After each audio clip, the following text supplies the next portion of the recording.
Bueno, buenas madrugadas, buenas noches. Son 20 minutos pasada la medianoche aquí en España, 14 de julio de 2021, día miércoles. Buenas madrugadas, buenas noches España, Europa. Buenas tardes, buen anochecer Venezuela, América. Saludos resto del mundo. Um, Como ustedes saben, el COVID, el coronavirus, o como lo quieran llamar, ha perjudicado muchísimo a la economía de muchos países, pero vamos a hablar de España. El COVID, coronavirus, o como lo quieran llamar, ha perjudicado muchísimo a la economía española y se han perdido millones de empleos en el sector privado, que es el que produce, ¿no?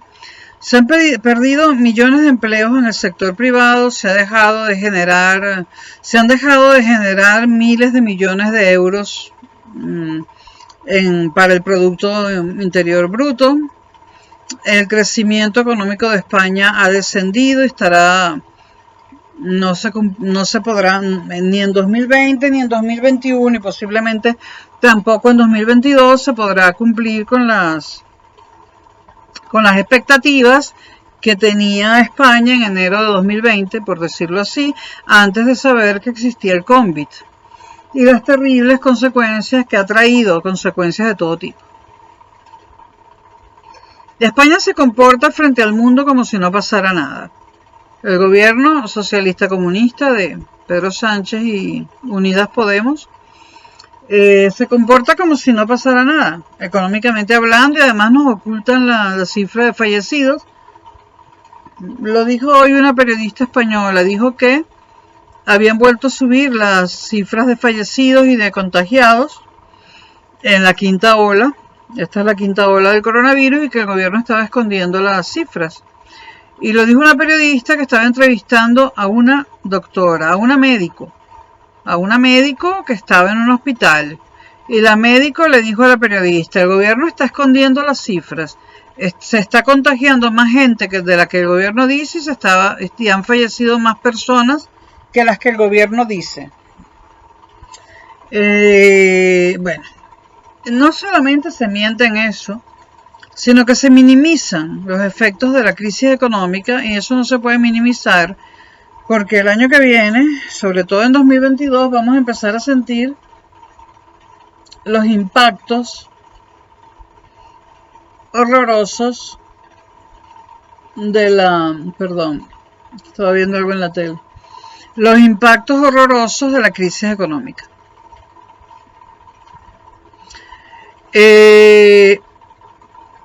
Hoy nos enteramos que la Unión Europea esta semana va a enviar 9.000 millones de euros a España.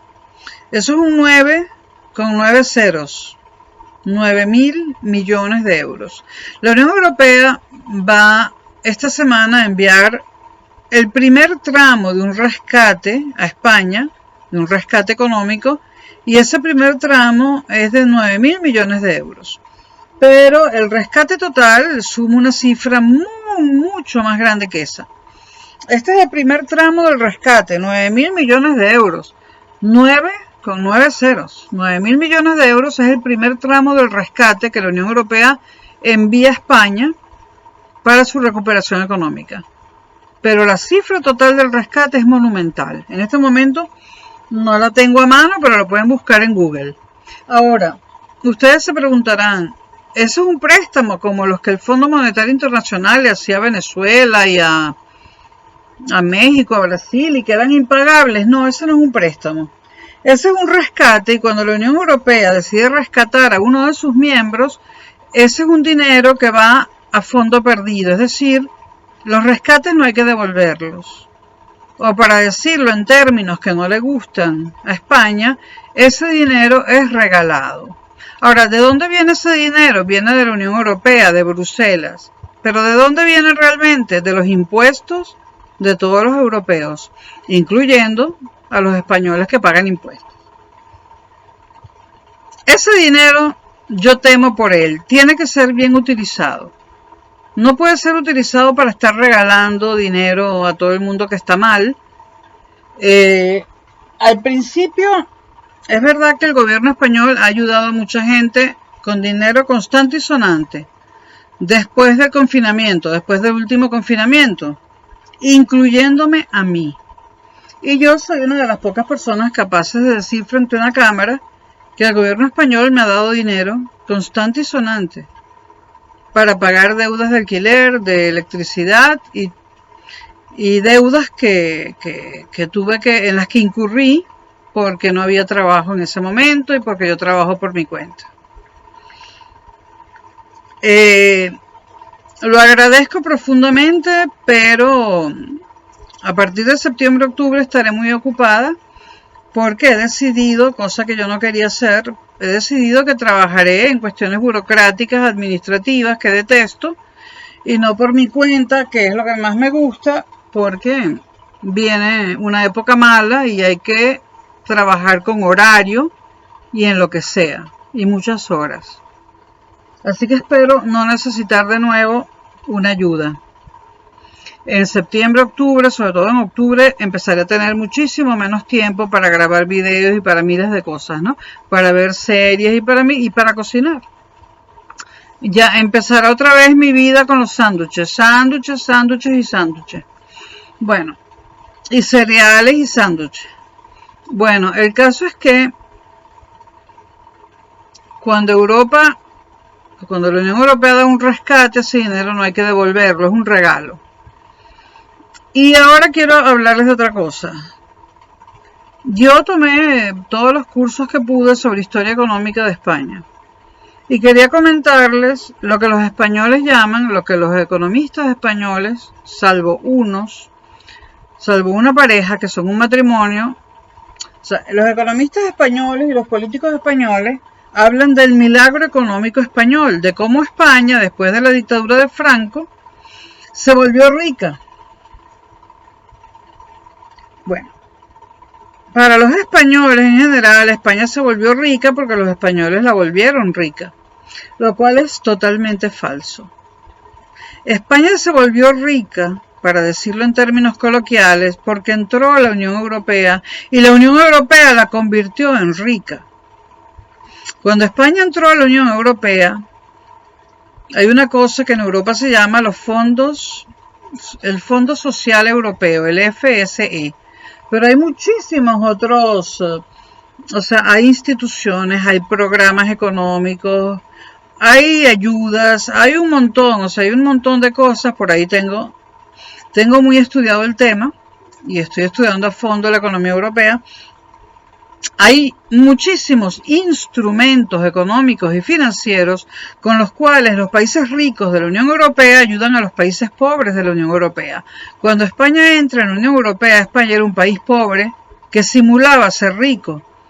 Entra a la Unión Europea y Europa lo hace rico porque Europa activa para España el Fondo Social Europeo. Mediante el dinero que Europa le regala, y voy a usar esa palabra a propósito, mediante el dinero que Europa le regala a España, porque Europa dentro de ella es socialista. O sea, imagínense que Europa sea un solo país y que cada miembro de la Unión Europea sea una persona. Hay personas más ricas que otras, pero Europa redistribuye la riqueza. Le quita dinero a Alemania, a Francia, a Holanda y se lo da a Italia, a Portugal, a España, ¿no? España, o sea, Europa es socialista en ese sentido, ¿no? Que se trata de que todos los países tengan la misma calidad de vida, la misma cantidad de... O sea, lo que se trata... Con esto no están de acuerdo todos los políticos europeos. Y por supuesto con esto tampoco están de acuerdo todos los ciudadanos europeos. Pero la Unión Europea se fundó así, con el propósito, por escrito por supuesto, de que los países más ricos transfirieran parte de su dinero a los países más pobres. Esto es lo que hizo Europa cuando España entró a la Unión Europea. Entonces, en España había pocas carreteras, aeropuertos, etcétera, líneas férreas.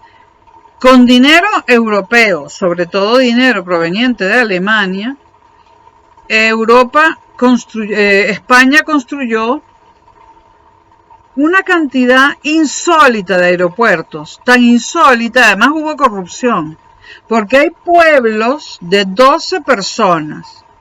Oigan ustedes, hay pueblos, aldeas como se dice aquí, hay pueblos de 12 personas que tienen un aeropuerto de donde puede aterrizar un Airbus. Porque España le seguía pidiendo dinero a Europa, se hacen falta más aeropuertos. Bueno, hay aeropuertos que nunca ha aterrizado allí un avión, con una torre de control, con unos controladores ahí que no hacen nada. Entonces, España construyó todos los aeropuertos que necesitaba y más de los que necesitaba. Siguió pidiendo dinero a Europa y construyó carreteras, las que necesitaba y más de las que necesitaba. La cantidad de carreteras que hay en España es asombrosa y la cantidad de aeropuertos es asombrosa, ¿no? Y después están las líneas férreas. Europa es el país del mundo con más kilómetros de vías férreas per cápita. O sea, España es el país del mundo que tiene más kilómetros de vías férreas per cápita. Hay trenes de sobra. A veces yo me he montado en trenes que van vacíos. Imagínense un tren con 20 vagones y vamos 4 gatos. Todo ese dinero, toda esa infraestructura comunicacional, carreteras, vías férreas, aeropuertos, metros, se han construido con dinero europeo, y ese dinero europeo sobre todo viene de Alemania. Y no hay que devolverlo. Entonces, bueno, España empezó a hacerse propaganda en el mundo. Mira los trenes de alta velocidad que tenemos. No los tendríamos si no fuera por Europa ni por Alemania. Entonces, en cuanto a los puertos, no tengo mucha información. En cuanto a los metros, el metro de Valencia que he ido, es un metro del siglo XXII. El metro de Bilbao, aquello es una maravilla. Un metro del siglo XXIII. El metro, el tranvía de A Coruña, por ejemplo, una belleza. Teleféricos por todos lados. Aquí en Madrid, esto que llaman el metro ligero, que son tranvías preciosos, tranvías, digamos, modernos, que van medio vacíos también. Entonces, toda esa infraestructura se construyó con dinero europeo. Y muchas otras cosas más se construyeron con dinero europeo.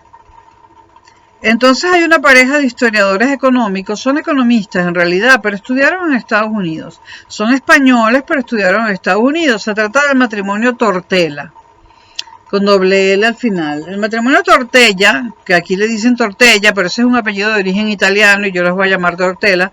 El matrimonio Tortella ha escrito, lo pueden buscar en Amazon.com. Hay un libro de ellos, no me acuerdo exactamente cómo se llama, Historia Económica de España, siglo XIX y siglo XX, o algo por el estilo. Bueno, el matrimonio Tortella escribió un libro donde dice que no hubo milagro económico español, que lo que hubo en España fue un milagro económico europeo. Y el matrimonio Tortella es el único que dice la verdad.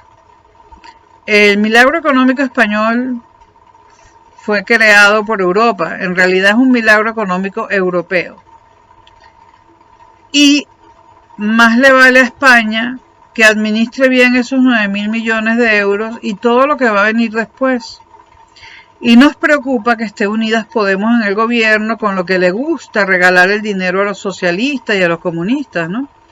A pesar de que esta vez yo voté por Pedro Sánchez, ¿no? Por el PSOE.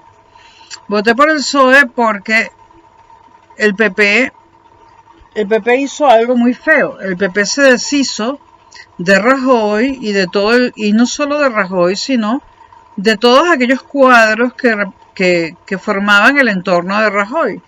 El PP le robó el cargo de secretaria general del PP a Soraya Sáez de Santa María, una mujer honesta, incapaz de robar, súper eficiente y eficaz.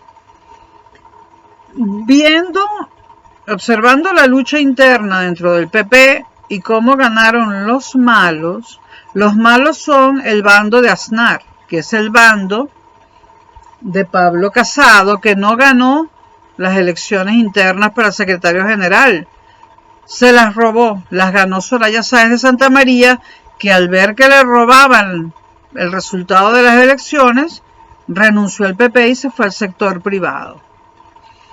Yo no podía volver a votar por el PP, por un PP que se había deshecho de Rajoy, quien logró que España se recuperara económicamente sin pasar por las tragedias que ha pasado Grecia y que sigue pasando Grecia. Rajoy logró que España se recuperara de la crisis económica que comenzó en 2007 sin ser rescatada por Bruselas y sin tener que pasar por los ajustes económicos que pasó Grecia. Entonces, que el PP se deshaga de Rajoy y también de todo su entorno y de todos los asesores y de todos los economistas e ingenieros que eran lo mejor de lo mejor que Rajoy había reunido para rescatar a España de ese bache económico, que el PP se deshaga de esa gente y se queden los corruptos, los mediocres y los malos, el bando de Aznar, era algo que yo no podía volver a... Yo voté por Rajoy siempre, pero yo no podía volver a votar por el PP, porque yo no puedo votar por un partido político que se deshace de su mitad buena, de su mitad honesta, de su mitad eficiente, de su mitad bien preparada, de su mitad profesional de alto nivel, y se quede con los corruptos, con los inútiles, con los mentirosos y con los racistas, clasistas, y no lo quería decir, pero con los fachas. No iba yo a votar por un PP corrupto que se había deshecho de lo mejor que tenía. Así que voté por el PSOE. ¿Por qué no voté por Ciudadanos? Me dice mucha gente, porque el Ciudadanos no lo conozco bien todavía. Y Ciudadanos, no sé, su postura frente al estado de bienestar no la tengo muy clara. Yo sé que el PP jamás va a... El PP, a pesar de ser el PP, nunca desmantelaría el estado de bienestar. Tampoco lo haría el PSOE, por supuesto, ni Podemos, ¿no? Ni Izquierda Unida, ¿no? Pero yo no sé, por supuesto que Vox sí que desmantelaría el estado de bienestar. Otra cosa por la que no voté por el PP es por su relación con Vox, una relación no como las de Sofía Inver, que es de gente decente no hablar de sus relaciones amorosas, pero la relación entre el PP y Vox es muy mala para el PP. Vox es un partido xenófobo, racista, clasista. No. O sea, además de que el PP se deshace de lo mejor que tiene y de que es un partido súper corrompido, que están investigando como a 30 miembros del PP por corrupción, que hay gente del PP presa por corrupción. Además de eso, se hacen íntimos de la ultraderecha. No me quedó más remedio que votar por el PSOE. Total, yo siempre he sido socialdemócrata mayormente. Acción Democrática y el PSOE fueron siempre amigos y lo siguen siendo. Y en cuanto a Ciudadanos declaró en aquel momento de las elecciones que apoyaría al PP en cualquier resultado que dieran las elecciones. Así que no me quedó otro remedio que votar por el PSOE. No me estoy disculpando, voté por el PSOE. Pero, así como voté por el PSOE, le digo a Pedro Sánchez, ya que voté por él, invierte bien el dinero. El dinero es para infraestructuras, para crear trabajo productivo, es decir, trabajo que cree valor agregado, es decir, trabajo que cree valor agregado y que eso se refleje en el Producto Interno Bruto. No es para regalar, no es para comprar votantes. Porque si tú, Pedro Sánchez, malgastas el dinero que nos está dando Europa, será la última vez que Europa nos dé dinero. Y la cosa se puede poner muy grave. Les recomiendo el libro de Tortella, el señor Tortella y su esposa, que creo que se llama Clara Núñez, economistas ambos. Lo estaba buscando pero no lo encuentro, por ahí está. Es un libro de Alianza Editorial. No sé qué precio tiene, entre 30 y 40 euros, puede ser, algo así, no me acuerdo cuánto me costó, me lo leí hace como 2 años, donde el señor Tortella y su esposa dicen eso, ¿no? Después de analizarlo, el libro está lleno de gráficas, análisis, etcétera, ¿no? Bueno, que no hubo milagro económico español, lo que hubo fue un milagro económico europeo en España. Y eso era todo por ahora. Y estoy un poco cansada, he grabado 4 videos seguidos y voy a descansar porque mañana me quiero ir a cortar todo este montón de pelo. Muy buenas noches, 41 minutos pasada la medianoche del 14 de julio de 2021 en la ciudad de Madrid, España.